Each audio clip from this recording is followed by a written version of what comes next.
Bonjour à toutes et tous et bienvenue sur Crapic TV. Aujourd'hui, j'ai l'immense plaisir de recevoir Olivier Barbery, le fondateur du magazine livre MOOC, donc Synchro, l'actualité du doublage. Bonjour Olivier. Bonjour Krapik.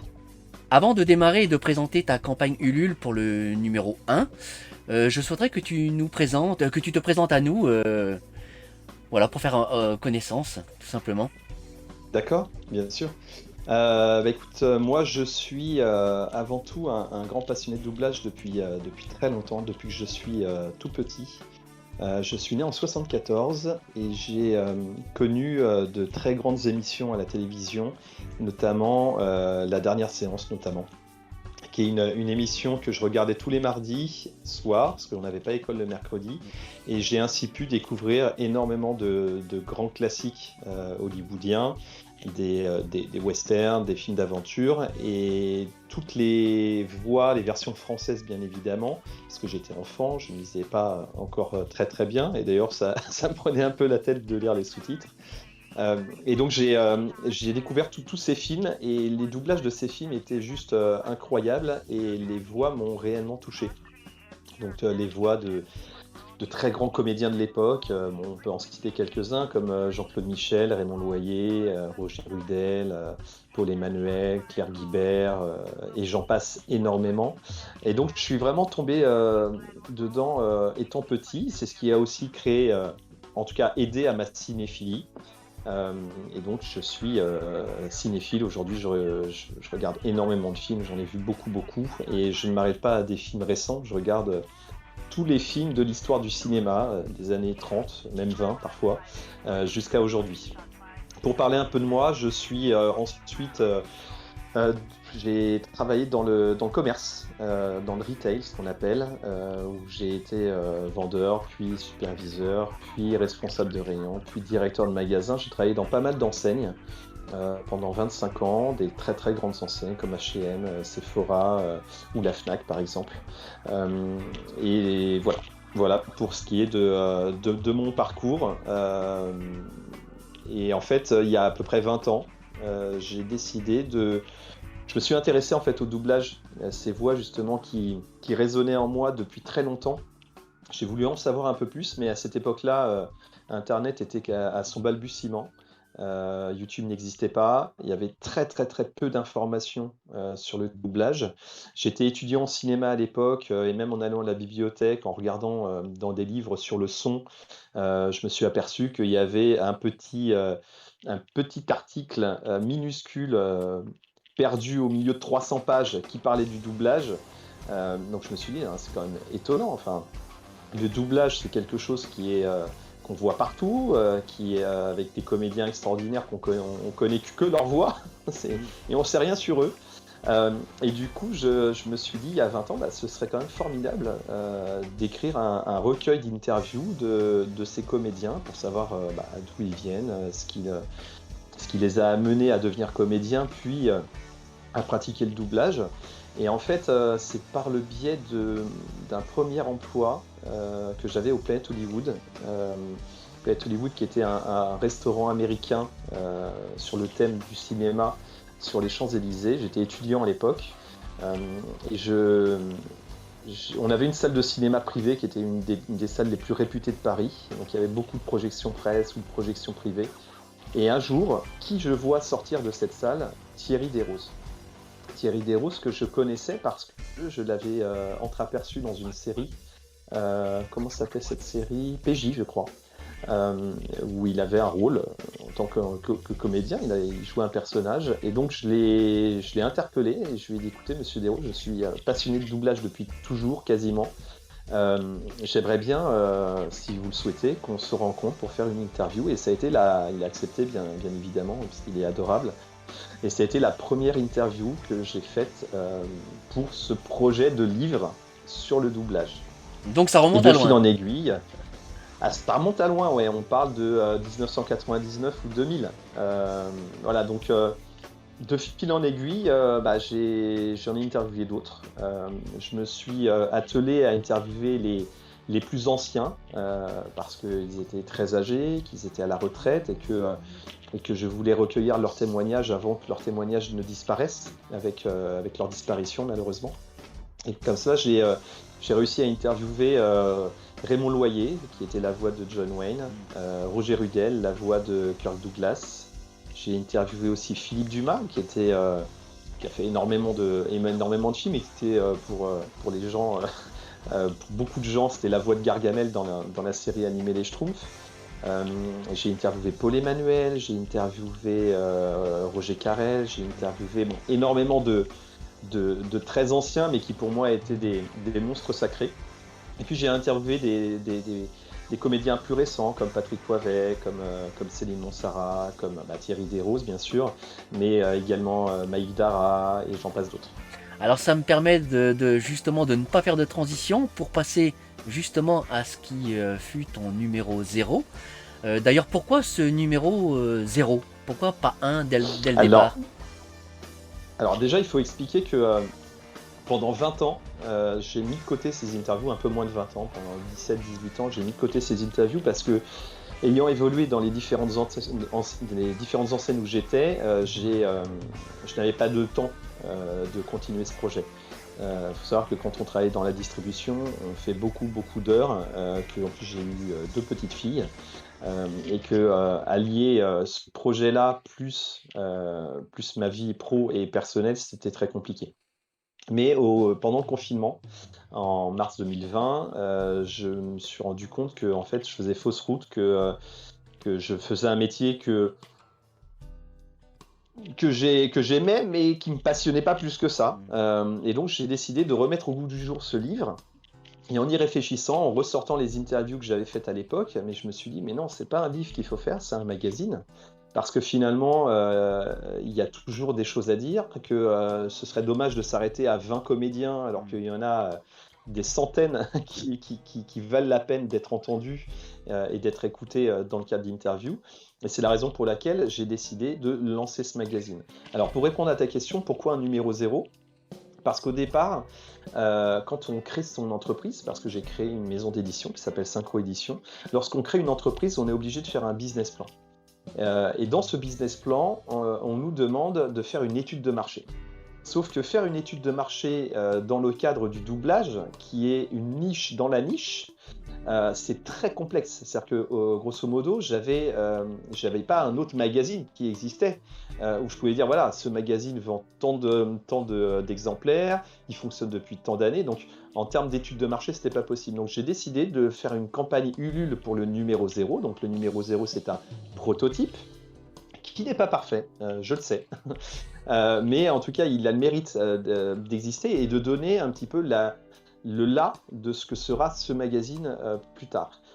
Et ça permettait aussi d'avoir une étude de marché parce que le résultat de la campagne Ulule a permis de dire voilà, sur un objectif de 100 unités, 100 précommandes, j'en ai vendu 140.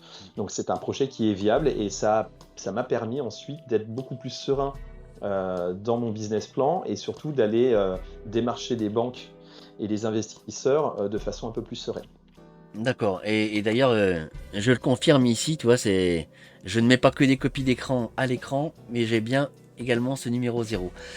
Merci à toi, merci pour ta contribution. Et d'ailleurs, comment, parce que là, j'ai affiché à l'écran le sommaire qui comprend donc 4 comédiens.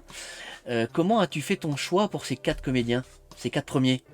Alors, déjà, Patrick Poivet, ça me semblait une évidence. Il était, malheureusement, il avait disparu il y a quelques mois. Et il faut savoir que Patrick Poivet, ça a été, outre les grands comédiens dont je t'ai parlé quand j'étais enfant, qui ont bercé mon oreille, Patrick Poivet, ça a été véritablement un coup de foudre pour sa voix, en fait. Je suis tombé amoureux de sa voix, tout simplement. Je suis tombé amoureux de sa voix, je suis tombé amoureux de ses intonations de voix, de son jeu, parce qu'il était extrêmement volubile en termes de jeu lorsqu'il doublait. Pour moi, c'est un génie absolu. Donc, le mettre en couverture, c'était à la fois un hommage et c'était aussi c'était aussi l'occasion qu'on entende un petit peu ce qu'il avait à dire, même après sa disparition. Donc déjà, Patrick Poivet, c'était sûr. Mais Dara, je me souvenais que l'interview avait été extrêmement intéressante. Et c'est vrai que dans le numéro 0, c'est l'interview la plus longue. Et il y a des choses que Maïk dit dans cette interview qui sont extrêmement subtiles, très intelligentes. Et voilà, c'est la raison pour laquelle j'ai choisi. Et je t'avouerai que les deux autres, c'est-à-dire Marc Cassot et Henri Djanik, j'ai un peu tiré au sort, hein, parce que toutes les interviews que j'ai faites étaient superbes. Et j'ai choisi ces deux-là un peu au hasard, parce que les 20 personnes que j'ai interviewées, je les aime toutes. Bah, j'affiche juste pour nos spectateurs, j'affiche à l'écran Maïk Dara avec la dédicace que j'ai eu le plaisir d'avoir. Euh, Ah oui, voilà, j'ai le numéro 127 sur les 300 exemplaires de la série. Mais et si je reviens donc au sommaire, moi pour l'avoir lu, euh, j'ai découvert parce que comme je l'avais dit dans l'un des commentaires que j'avais posté sur ta page Facebook, il y a des voix qu'on connaît, il y a des comédiens américains donc en l'occurrence qu'on connaît, on entend leur voix, on la connaît, mais on ne sait pas à quel acteur ça correspond. Et j'ai été vraiment très surpris et intéressé, ému même par l'interview d'Henri Djanik, qui est quand même très très connu. Quand on voit les comédiens pour lesquels il fait, et les anecdotes que tu as su avoir, je sais pas combien de temps tu as pris pour avoir cette masse d'interviews, mais c'est vraiment stupéfiant, quoi. Est-ce que tu peux m'en je dire te plus remercie justement beaucoup. sur le temps? Bien sûr. Est-ce que j'imagine que c'est pas des confidences que tu as dans la foulée au niveau de l'interview, quoi. Alors effectivement, en fait, l'intérêt de ce magazine, c'est de prendre son temps. Je le dis souvent, je l'ai encore dit dans mon dossier de presse que je tente d'envoyer à la presse, parce qu'aujourd'hui, on en parlera peut-être, mais l'idée, c'est d'arriver à toucher des personnes qui sont sensibles au doublage et qui n'ont pas connaissance de ce magazine. Donc ce que j'explique souvent, c'est que aujourd'hui, on est dans les réseaux sociaux, on a on est bombardé d'informations, des informations qui vont vite, on zappe, il y a de plus en plus d'applications où on zappe, hein, on regarde TikTok, voilà, on zappe, on regarde Instagram, on zappe.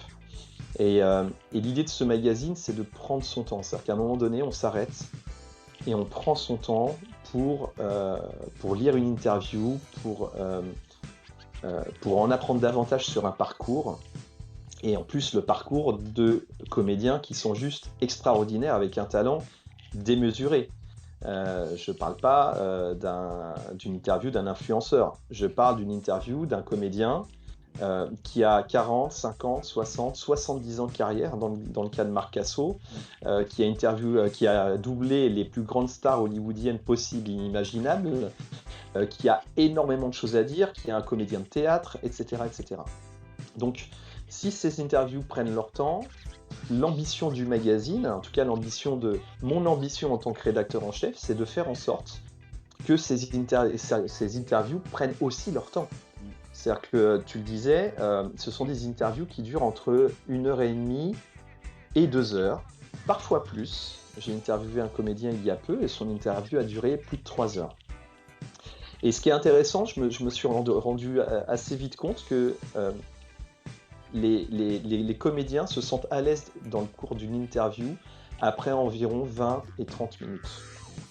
Avant cela, ils restent un petit peu froids, un petit peu voilà, sur leurs réserves, et c'est après qu'ils se lâchent, une fois que les questions leur semblent pertinentes, une fois qu'ils commencent à s'échauffer un petit peu comme un moteur de voiture qui se chauffe. Et au fil de l'eau, ça devient de plus en plus intéressant, et ils sont plus à l'aise en tout cas pour répondre aux questions, et les réponses sont de plus en plus pertinentes et de plus en plus voilà. C'est la raison pour laquelle je commence toujours les interviews pour qu'ils me racontent, pour briser la glace, pour qu'ils me racontent un petit peu leur enfance, d'où ils viennent, qu'ils me parlent de leurs parents, de leur fratrie s'ils en ont une, comment ils ont évolué à l'école, un peu leur jeunesse, comment ils sont venus au théâtre, et petit à petit. Voilà, ça prend 20-25 minutes généralement, parce qu'ils sont très contents de raconter tout ça, et petit à petit, ça les rôde en fait. Et au moment où je pose des questions un peu plus sur leur carrière, mais ils sont déjà rodés, et du coup, les réponses sont vraiment très très intéressantes. Et moi, je ne les bride pas, c'est-à-dire que je ne les coupe pas ou très peu, je les laisse et c'est moi ensuite quand je vais mettre à plat l'interview que je vais, tel un puzzle, rassembler des réponses qui ont été données après, que je peux mettre dans une question avant, etc. Et à la fin, c'est vraiment sublime. C'est-à-dire qu'on arrive à avoir des confidences qui sont incroyables, des anecdotes qui sont magiques. Et c'est ça que j'aime. C'est ça que j'aime. En fait, j'aimerais bien que tous les numéros de Synchro, jusqu'à ce qu'ils disparaissent, ce magazine, forment une encyclopédie du doublage et avec le plus d'informations possible sur le doublage et la synchronisation. C'est la raison pour laquelle je ne m'arrête pas aux comédiens, c'est-à-dire que j'interviewe aussi des techniciens, j'interviewe aussi des directeurs artistiques, des adaptateurs. Je ne m'arrête pas simplement aux comédiens. Alors bien sûr, je fais la part belle aux comédiens parce que c'est ce qui nous passionne en premier lieu, mais je peux vous assurer que les interviews de directeurs artistiques ou de détecteurs ou d'ingénieurs du son sont tout aussi intéressantes. Bah ça, je pense qu'on va pouvoir l'aborder quand je vais présenter la couverture du numéro 1. Là, je voulais juste Mhm. faire une petite visualisation pour les gens qui ne connaîtraient pas. Donc, la voxographie, comment elle s'affiche. Donc là, je vais l'afficher à l'écran. Et voilà, comme ça, on voit donc il y a année par année. Et puis en plus, tu as mis des petits logos sympathiques pour, comment dire, pour les catégoriser par époque. On voit les photos des acteurs pour enfin, les acteurs qui sont doublés par, en l'occurrence, là, j'affiche la voxographie de Patrick Poivet. Et voilà. Et ensuite, ben, j'affiche là donc un petit cartouche de comment tu as résumé ça sous forme d'infographie des différentes séries ou très très connues de Patrick. Euh, voilà, ça c'est vraiment Alors il faut savoir un beau que tout ce souvenir. travail de voxographie, c'est un travail qui prend beaucoup de temps. C'est un travail de fourmi, à la fois pour avoir les informations, parce que tout n'est. Alors, il y a Wikipédia qui aide beaucoup, mais Wikipédia, malheureusement, il y a beaucoup d'erreurs. Enfin, il y a des erreurs, je dirais pas beaucoup, mais il peut y avoir des erreurs. Donc, en fait, je recoupe à la fois Wikipédia, mais d'autres sources, des sources qui me sont personnelles, hein, parce que je pense avoir une oreille plutôt aiguisée pour reconnaître les voix. Mais également d'autres sources, notamment un forum qui s'appelle le Forum du doublage, et qui est un forum qui est extrêmement intéressant parce que là, c'est des passionnés extrêmement érudits en doublage qui discutent entre eux et on a des informations extrêmement importantes. Mais c'est un travail de fourmi, c'est-à-dire que chercher toutes les photos, pouvoir faire toute cette mise en page, c'est quelque chose qui prend beaucoup de temps. Les voxographies me prennent beaucoup de temps. Bah, j'imagine et je veux bien te croire. Euh, Là, je voulais donc afficher maintenant la couverture du numéro 1 avec le sommaire. Et justement, tu parlais tout à l'heure, pas que des comédiens justement, et je vois qu'il y a là le détectographe, la détectographie d'Yves Jeanne. Ça fait C'est partie un de... détecteur, effectivement. Ijan, c'est un détecteur que je suis allé rencontrer, qui habite à 300 km de Paris à peu près, 300-400, et qui est extrêmement passionnant. C'est un des métiers, alors là pour le coup, c'est un des métiers de l'ombre. On est dans l'ombre de l'ombre, Mhm. hein. C'est le premier métier, en tout cas, la première étape dans un doublage, c'est la détection des ouvertures de bouche. Et je trouvais ça assez incroyable de pouvoir avoir euh, l'avis d'un détecteur déjà sur le doublage et surtout qui nous explique techniquement comment il travaillait, comment ça se passait et l'évolution de la détection depuis que ce détecteur avait commencé jusqu'à aujourd'hui. Donc Yves Jeanne, il faut savoir qu'il a quasiment 40 ans de carrière, qu'il a travaillé sur presque 1000 films, voire plus de 1000 films, que malheureusement dans sa détectographie, on n'a pas pu tout mettre parce que tous les premiers films sur lesquels il avait travaillé, il n'avait plus gardé comment dire, parce qu'il avait une petite fiche pour chaque détection et il en avait beaucoup qu'il n'avait pas gardé et du coup on reste avec une détectographie qui n'est pas complète, mais peu importe, il avait travaillé vraiment sur des grands films et c'est très intéressant d'avoir vraiment son avis sur le métier. Et ça fait partie, voilà, des choses qui, moi, me tiennent à cœur. C'est que il faut, ce magazine fera en sorte que les gens connaîtront le doublage et sauront quasiment tout sur le doublage. Hmm. C'est-à-dire que L'univers. quand on arrivera, je me le souhaite, à une centaine d'exemplaires du magazine, eh ben, on saura tout. Je veux dire, la personne qui aura lu de A à Z sera incollable sur le doublage. Justement, tu parlais de fiches tout à l'heure. J'ai omis, donc là, je vais les afficher tout de suite. J'ai omis d'afficher les 16 fiches. Enfin, je vais en prendre une pour l'exemple, à savoir donc la fiche sur Retour vers le futur, d'où le t-shirt qui va bien, n'est-ce pas? Et où tu Ah, reprends bravo! justement les rôles, qui est l'acteur de la VO et qui double pour la version française. Donc, Mm. euh, et Exactement. et comment tu as choisi justement les 16 fiches? Parce que là, c'est pareil, il y en aurait des tonnes à mettre, tant il y en a. Comment tu as fait cette première sélection des 16 fiches de Alors, le... cette sélection, elle est vraiment basée sur mes coups de cœur personnels, hein. On va pas se le cacher, en tout cas au début. Euh, Après, je sais pas si tu peux le mettre, mais quand on regarde Wikipédia, par exemple, quand on regarde la distribution, on va avoir le nom du comédien en anglais et entre parenthèses et en tout petit, le nom du comédien qui le double. Hmm, Sur la fiche que j'ai faite, c'est l'inverse. hmm. C'est-à-dire qu'on commence par le Et- comédien en français, donc le comédien qui double.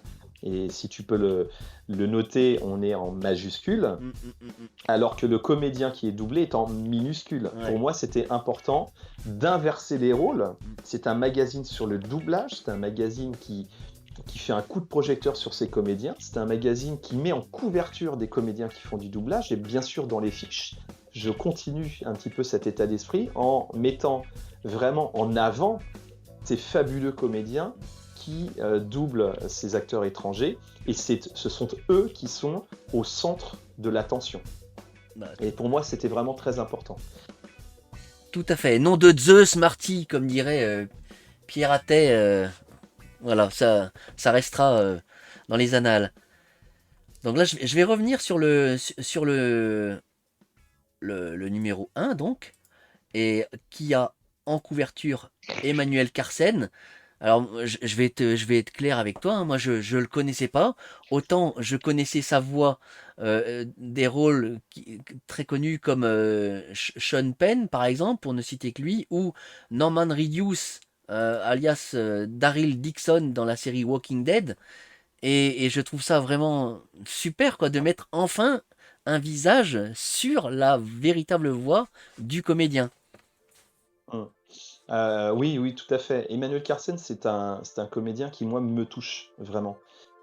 C'est-à-dire c'est un comédien pour lesquels les doublages ont été, à mes yeux, à mes oreilles, les plus impressionnants. Faut savoir qu'il double Sean Penn et que Sean Penn est un comédien euh, qui est, euh, qui est vrai, qui donne tout dans ses rôles. Et il y a énormément de rôles de Sean Penn où il y a une émotion qui est palpable. Et Emmanuel Carsen arrive à retranscrire cette émotion de façon assez incroyable et admirable. Et ça me faisait vraiment, vraiment plaisir de mettre à l'honneur ce comédien qui a un parcours extrêmement intéressant. Son interview, vous le verrez, est passionnante, émouvante parfois, en tout cas passionnante. Et on apprend vraiment comment il arrive à se mettre en situation pour pouvoir retranscrire des émotions aussi fortes et aussi intenses que celles qu'il peut y avoir dans certains films de Sean Penn. Donc, euh, donc ça me tenait à cœur. Dans ce numéro 1, il y a également une interview de Jacques France, qui était la voix française notamment de Robert De Niro, Mel Gibson ou bien d'autres, hein, Steve Martin ou Nick Nolte. J'ai hésité à mettre Jacques France en couverture de ce numéro, parce qu'il l'aurait amplement mérité. Mm. Mais je me suis dit que aujourd'hui, enfin, pour un numéro 1, il fallait mieux mettre un comédien encore vivant, encore là, voilà, et célébrer le vivant plutôt que de regarder trop en arrière. Le numéro 0 était déjà avec Patrick Poivet et je me suis dit ce serait, voilà, je voulais pas que le magazine soit perçu comme un magazine euh, où on ne parle que des personnes qui sont passées, parce que Bernard Tiphaine vient de nous quitter. Ça aurait peut-être pu être il aurait pu être en couverture du numéro 3. Roger Carrel nous a quittés il y a peu aussi, il aurait pu être en couverture du numéro 4, et ainsi de suite. Je veux dire, voilà, donc j'ai voulu célébrer la vie, et c'est la raison pour laquelle j'ai mis Emmanuel Carsen, mais je ne regarderai pas du tout, parce qu'il mérite amplement cette couverture. Non, mais je suis d'accord avec toi. Même si j'avais pensé exactement à la même chose, à savoir mettre Franz à l'honneur, tant il parcourt nos vies avec les acteurs immenses qu'il a incarnés, quoi. Et j'ai une petite question. Autant pour le numéro 0, il y avait une belle dédicace, comme je l'ai affiché tout à l'heure. Est-ce que pour ce numéro 1, tu as prévu un équivalent ou pas? Bien sûr. À chaque fois que j'interviewe des personnes, je leur demande s'ils sont d'accord pour dédicacer le magazine. Et effectivement, Emmanuel Carsen a donné son accord. Donc, pour toutes les personnes intéressées, ce sera exactement comme pour le numéro 0.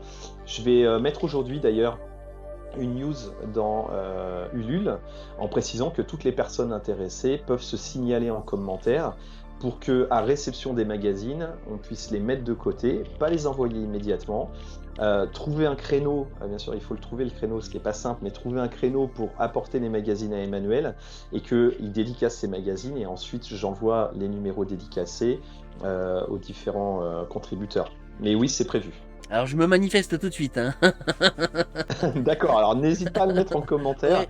parce que moi c'est avec le nombre de contributions après, il faut qu'on reste organisé, donc ce sera en commentaire de la news qui va être incessamment sous peu. D'accord. Bah justement, en parlant de Ulule, ça me fait une bonne transition. Pour le numéro 0, il y avait eu donc 140 contributions. Alors là, j'avais fait une copie d'écran, et donc elle est actuellement, pour le numéro 1, elle est à... Attends que je dise pas de bêtises. Elle est à 134. Ça me fait poser la question de ton business model, comme tu l'as évoqué tout à l'heure. Moi, je trouve que le 100%, certes, il est atteint, mais par rapport à la qualité de ton livre, parce que j'appelle ça un livre tellement il est beau, je suis surpris qu'il y ait si peu de personnes en France à vouloir faire l'acquisition de Synchro, tant il est magnifique, quoi. Après, Alors, je t'avoue, ouais. juste avant, je t'avoue juste un petit truc, c'est que j'ai failli rater le numéro 0 parce que, ben, en fait, je farfouille de temps en temps sur Ulule et j'ai eu la chance de le trouver juste avant l'échéance. Mais voilà, quand je l'ai vu, par contre, voilà, j'ai adhéré tout de suite, mais j'ai failli le rater. Donc c'est toujours pareil, c'est comment faire en sorte que, bah, on puisse, voilà, faire connaître encore plus ton synchro. Alors c'est mon travail, c'est mon travail, mais moi c'est une toute petite entreprise que j'ai créée, qu'aujourd'hui je n'ai pas les moyens de faire appel à un attaché de presse, dont c'est le métier. Et un attaché de presse est là pour justement faire en sorte de relayer l'information du magazine et d'essayer d'aller capter les différents médias. Donc c'est mon travail. Alors juste pour info, pour comparer avec le numéro 0, il faut savoir que le numéro 0, la campagne a duré 45 jours et que on a atteint les 100% à peu près à 37 jours, 37-38 jours. D'accord ? Là, il faut savoir que les 100%, on les a atteints au bout de 9 jours. Donc, on est quand même beaucoup plus rapide sur le numéro 1 que sur le numéro 0, surtout que la campagne du numéro 1 ne dure que 30 jours. Il faut savoir aussi que environ 40% du résultat de la campagne de numéro 0 s'est fait dans les 3 derniers jours. Donc on se parle de environ 60 unités qui ont été vendues dans les 3 derniers jours de la campagne. Donc si on répercute avec le numéro 1, ça voudrait dire que si ça se passe à peu près comme le numéro 0, on devrait arriver aux alentours de 200-210 pièces vendues au final, donc 210%. Alors, moi je serais très content à 210%. Et je serais à peu près dans la plaque de ce que je m'étais donné comme objectif personnel. Parce que outre l'objectif des 100 pièces de précommande du LUL, j'ai un objectif personnel qui était beaucoup plus élevé, bien sûr. Et le travail aujourd'hui, ça va être bien sûr de faire connaître le magazine. Donc, la raison pour laquelle j'ai créé un dossier de presse, également un communiqué de presse, et je suis petit à petit en train de le communiquer à différents médias, à des journalistes, savoir s'ils seraient intéressés pour écrire un article dans tel et tel magazine, hein. Ça peut être n'importe quoi, ça peut être un petit article dans Télé 7 jours en disant qu'un magazine sur le doublage existe. Ça peut être pourquoi pas une émission de radio où Mhm. je vais avoir une petite interview de 5 minutes sur France Inter ou Voilà, le n'importe samedi quoi matin, sur... Pardon? dans la rubrique de ciné, du samedi matin sur France Inter. Exactement. Exactement, tout à fait, pourquoi pas. Mais il faut que j'arrive à toucher ces journalistes-là. Et c'est pas mon métier, pour le coup, je ne suis pas attaché de presse. Donc ça reste très amateuriste, on va pas se cacher. Et surtout, je suis tout seul, on ne l'a pas précisé. Mais dans cette aventure, je suis seul. C'est-à-dire que je fais tout seul. Je fais les interviews, je fais la mise en page, je fais également tout ce qui est Ulule, la présentation d'Ulule, les campagnes, les différentes vidéos que je peux également mettre en ligne. Tout ça, c'est moi qui fais tout seul. Donc à un moment donné, je suis aussi contraint par le temps, par ma vie aussi privée.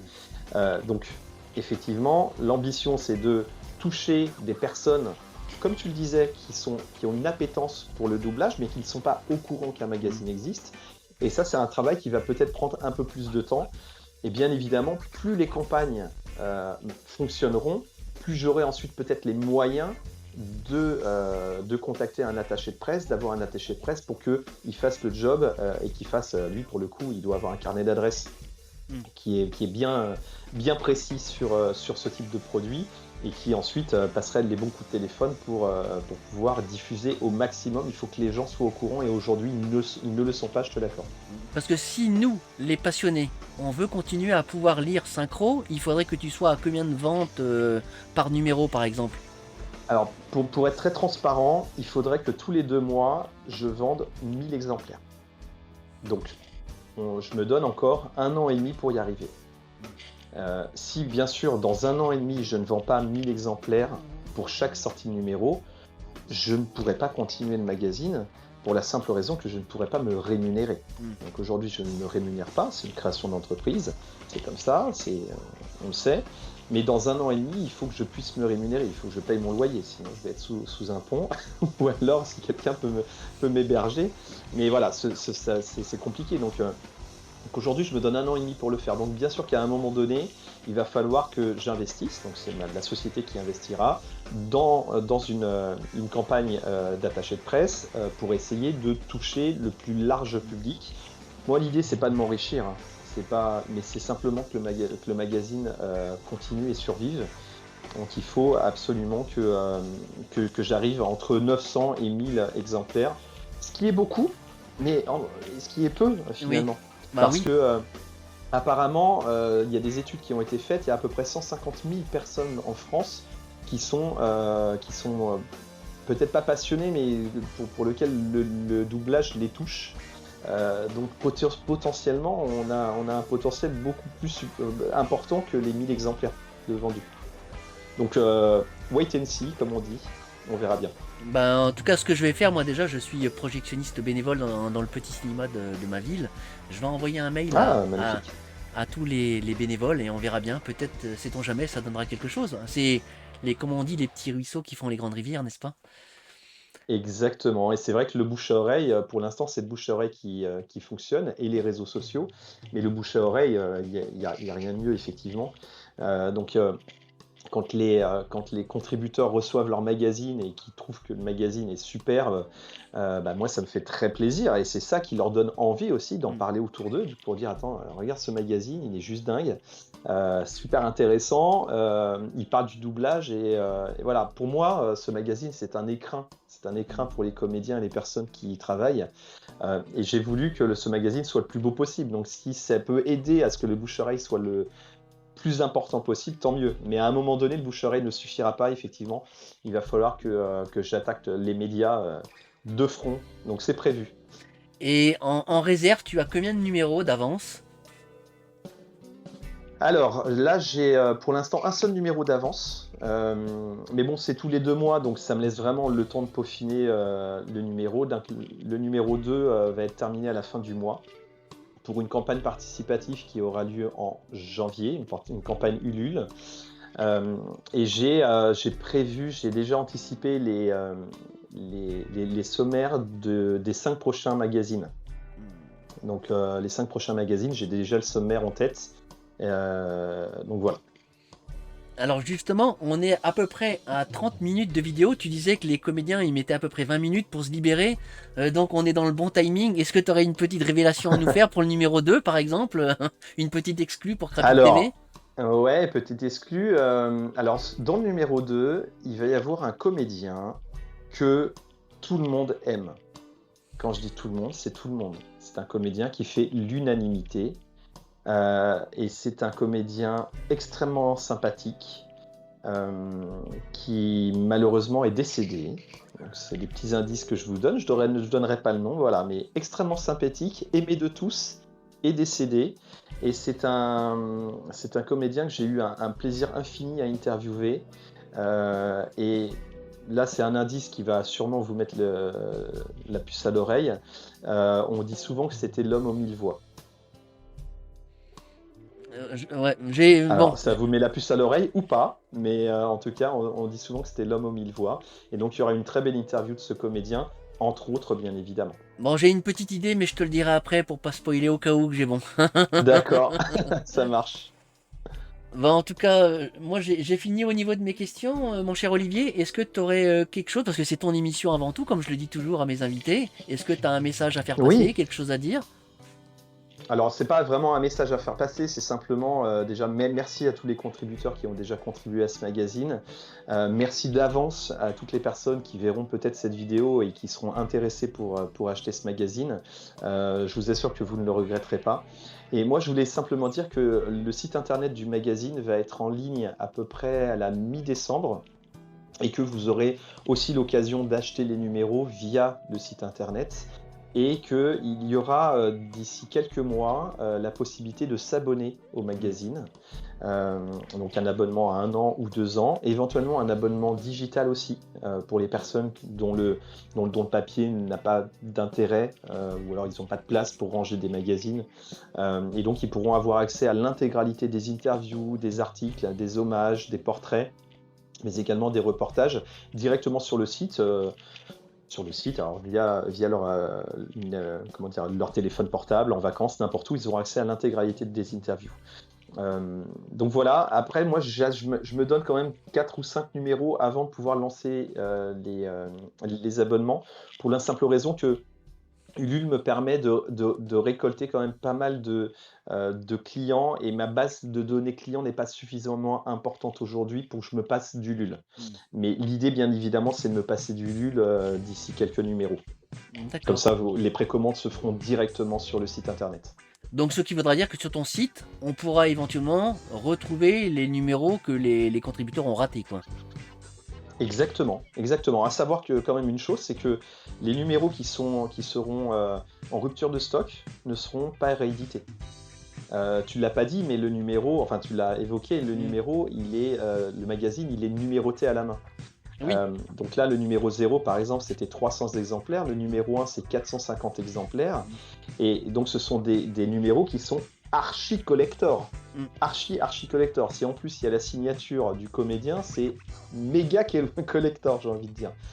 Et étant donné qu'ils ne seront pas réédités, là, vous avez vraiment un objet de collection assez admirable. Et c'est ce que j'aime, hein, parce que j'ai un instinct de collectionneur, voilà, comme beaucoup, hein, mais je collectionne beaucoup de choses, et c'était aussi ce qui me plaisait, c'était de créer vraiment un objet collector qu'on a plaisir à lire, bien sûr, mais qu'on a aussi plaisir à ranger dans sa bibliothèque, à le regarder, à le chouchouter. À le relire éventuellement pour Bien sûr. pour se Bien provoquer des évidemment. belles émotions, comme j'en ai eu, parce que tu vois, Exactement. j'ai relu un juste avant notre entrevue là, et j'en avais les larmes aux yeux. Ah, d'accord. Et ben, en tout cas, j'espère qu'on va pouvoir se revoir pour le numéro 2. Et je mettrai tous les liens dans la vidéo que tu juges utile de me communiquer, comme ça, ben, pour garder le lien avec toi sur ta page Facebook ou sur Instagram. Enfin bref, tout ce que tu juges utile pour permettre de répandre la bonne parole du doublage en France. Il faut pas s'empêcher de le faire, et au contraire, il faut y aller. Il faut y aller. Merci beaucoup, Krapik. Bon, bah, je te remercie Olivier, et puis je te dis à très bientôt. Merci bien, à très très vite. Ciao, Merci, au revoir à tous. au revoir.